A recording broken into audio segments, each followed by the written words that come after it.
उत्तर प्रदेश चुनाव की बात करते हैं। पश्चिमी यूपी में सिर्फ 4 दिन बाद 11 फरवरी को वोट डाले जाने हैं। उससे पहले बीजेपी के नेताओं की ओर से जो बयान आ रहे हैं, उससे सवाल उठ रहा है कि क्या बीजेपी हिंदू मुस्लिम ध्रुवीकरण का कार्ड खेल रही है, क्योंकि बात एंटी रोमियो स्क्वाड से शुरू होकर लव जिहाद तक पहुंच गई है।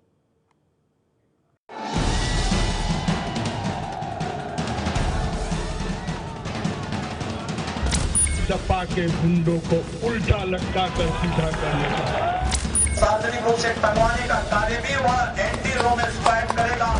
जो लविहीन जिहादी लोग हैं, इनके मिशन है।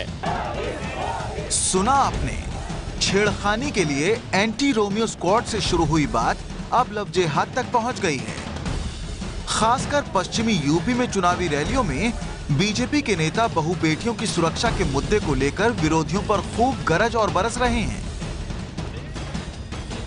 बीजेपी अपने घोषणा पत्र में पहले ही ये वादा कर चुकी है कि प्रदेश में सरकार बनी तो छात्राओं के स्कूल कॉलेज के पास छेड़खानी रोकने के लिए एंटी रोमियो दल बनाया जाएगा।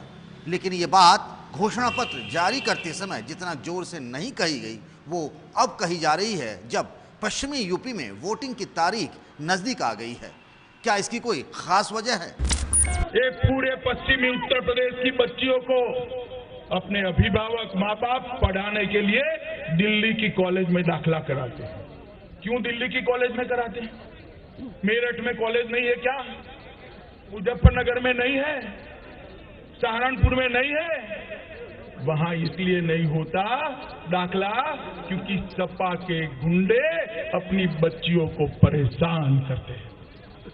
हमने तय किया है कि जिस जिस थाने में कॉलेज है वहां एंटी रोमियो दल बनाकर ये सारे सपा के गुंडों को उल्टा लटका कर सीधा करने का। बीजेपी के अध्यक्ष अमित शाह ने मंचलों को उल्टा टांगने की बात कही, लेकिन इसके बाद जो बात बीजेपी के राष्ट्रीय सह संयोजक सुनील भराला ने मेरठ में कही, वो बड़े सवाल खड़े कर रहा है। भराला बात को लव जिहाद तक ले गए। जो लविहीन जिहादी लोग हैं, जिनके मिशन है, जो हिंदू बहन बेटियों को और भोली भाली लड़कियों को जो अपने नाम बदल करके हाथ कलावा में बांध करके, हाथों में कलावा बांध करके, तिलक लगा करके और अपने जाल में फंसा लेते हैं और उन्हें जाल में फंसाने के बाद में उन लड़कियों को लाचार कर देते हैं, उस पर भारतीय जनता पार्टी ने भी ये एंटी रोमियो वाला डाला गया है। भराला लव जिहाद के उसी पुराने मुद्दे को उठा रहे हैं जिसको बीजेपी ने पहले भी मुद्दा बनाया था। आपको बताते हैं कि पश्चिमी यूपी में वोटों का गणित क्या कहता है। अब से 4 दिन बाद 11 फरवरी को पश्चिमी यूपी के 15 जिलों की 73 सीटों पर वोट डाले जाने हैं। पश्चिमी यूपी में 26% मुस्लिम वोटर हैं। अब सवाल ये है कि क्या बीजेपी पश्चिमी उत्तर प्रदेश में महिलाओं के लिए एंटी रोमियो दल का कार्ड वोटों के ध्रुवीकरण के लिए खेल रही है? बीजेपी शायद ही इस बात का कोई आंकड़ा दे पाए कि पश्चिमी यूपी में कितनी छात्राओं ने मंचलों के डर से पढ़ाई बीच में छोड़ दी या फिर दिल्ली चली गई। और अगर ये बात सही है तो फिर बीजेपी 2 साल तक खामोश क्यों रही?